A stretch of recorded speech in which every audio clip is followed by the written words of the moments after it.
मैं डॉक्टर श्याम सुंदर शर्मा आज पुनः आप सभी का स्वागत करता हूं चिरायु गीता यूट्यूब चैनल पर। ईश्वर ने जिस किसी वस्तु का निर्माण किया है वो अति सुंदर है, उसमें किसी भी प्रकार का दोष नहीं।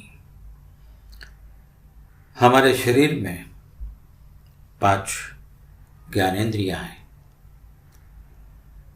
और इन सभी इंद्रियों का अलग अलग अपना एक विषय है। इन 5 ज्ञानेंद्रियों के जो 5 विषय हैं वो हैं शब्द, स्पर्श, रूप, रस और गंध है। ये इन इंद्रियों के विषय हैं। अब इंद्रियों के विषयों को बुरा कहना, उन्हें दोष देना, ये दर्शाता है कि मनुष्य का जो स्वभाव है वो दोषारोपण का है। इंद्रियों और इनकी विषयों की निर्मित तो स्वयं ईश्वर ने की है, भगवान ने की है, और ये बहुत शक्तिशाली होती है। इनमें से अगर किसी एक विषय की भी आदत हो गई हो या लत लग गई हो तो समझ लीजिए कि जीवन में बहुत परेशानियां उत्पन्न हो जाती हैं। और ये परेशानियां जो जीवन में उत्पन्न होती हैं इन विषयों के कारण से, इन विषयों की लत लगने के कारण से, इन विषयों के आदी हो जाने के कारण से, उसके विषय में भगवान श्री कृष्ण ने श्रीमद् भगवद गीता में कहा है, ध्यायतो विषयान पुंसः संगस्तेषु उपजायते संगात् संजायते कामः कामात् क्रोधो अभिजायते क्रोधात् भवति सम्मोहः सम्मोहात् स्मृति विभ्रमः स्मृति भ्रंशात् बुद्धिनाशो बुद्धिनाशात् प्रणश्यति। बहुत ही सुंदर वर्णन किया है भगवान ने। एक एक सीढ़ी दर सीढ़ी उन्होंने समझाया है कि किस प्रकार से मनुष्य इन विषयों का आदी हो जाता है और उसका अंत क्या होता है।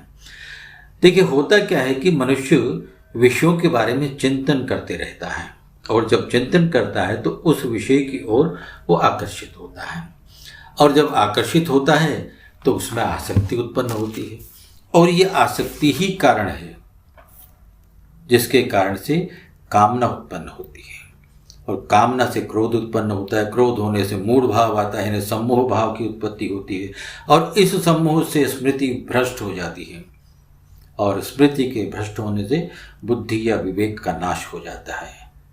और परिणाम क्या होता है? बुद्धि का नाश होने से क्या होता है? मनुष्य का पतन होता है।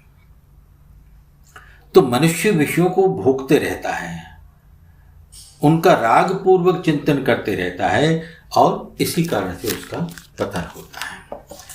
देखिए, विषय बुरे नहीं हैं, उनको दोष देना बुरा है, उनको दोष देना गलत है।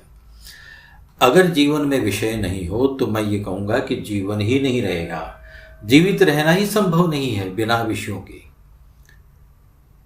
विषय जो हैं वो आपको जीने की एक उमंग उत्पन्न करता है, किंतु अगर एक किसी विषय के पीछे भी आप लग गए, जैसे मान लो रूप है,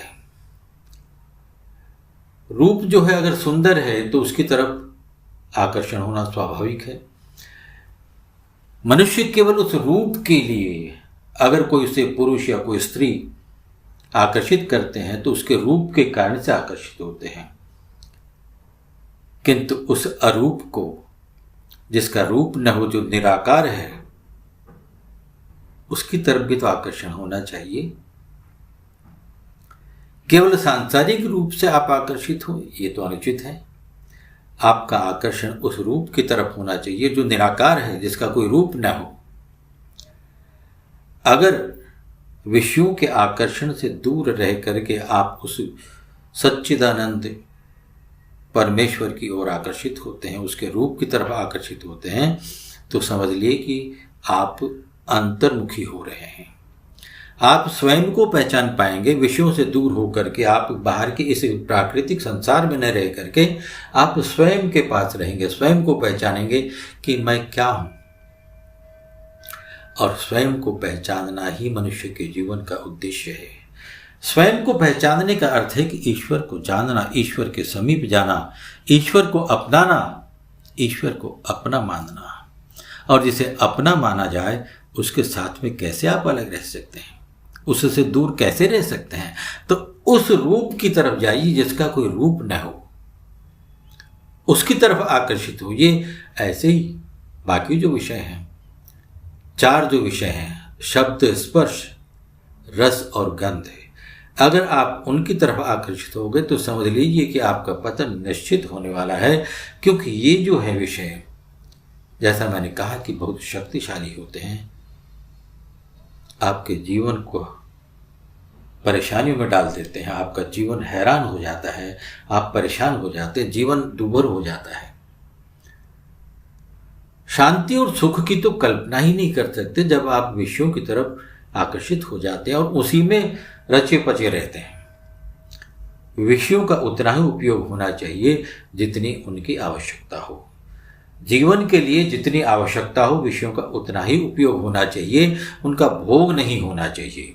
किंतु मनुष्य उस परमेश्वर को भुलाकर विषयों के भोग में लग जाता है और जीवन भर उसी में लगे हुए अपने जीवन को व्यर्थ गंवा देता है। तो विषयों का उपयोग करें, विषयों का भोग न करें। विषय बुरे नहीं हैं, विषयों के बिना जीवन संभव ही नहीं है। तो जब विषयों के बिना जीवन संभव ही नहीं है तो ये बुरे कैसे हो सकते हैं? बुराई तो उनके साथ में अपने आप को जोड़ने से है, इनसे आसक्ति करने से है, इनके गुलाम बनने से है, इनके दास बनने से है, इनके अलावा कुछ न सोचना ही है, जिसके कारण से मनुष्य का पतन होता है। इसलिए मनुष्य को चाहिए कि विषयों का उपयोग करे, उनका भोग न करे। जय श्री कृष्ण, जय श्री राधे।